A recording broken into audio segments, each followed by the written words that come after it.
Shivoham. Om Nithyananda Paramashivoham. Om Nithyananda Paramashivoham. Om Nithyananda Paramashivoham.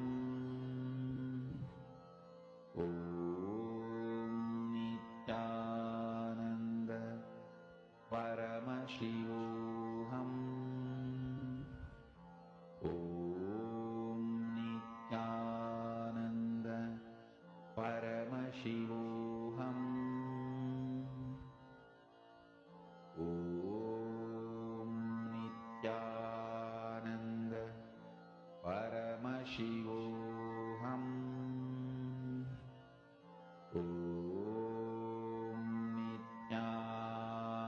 Nithyananda Paramashivoham. Om Nithyananda Paramashivoham.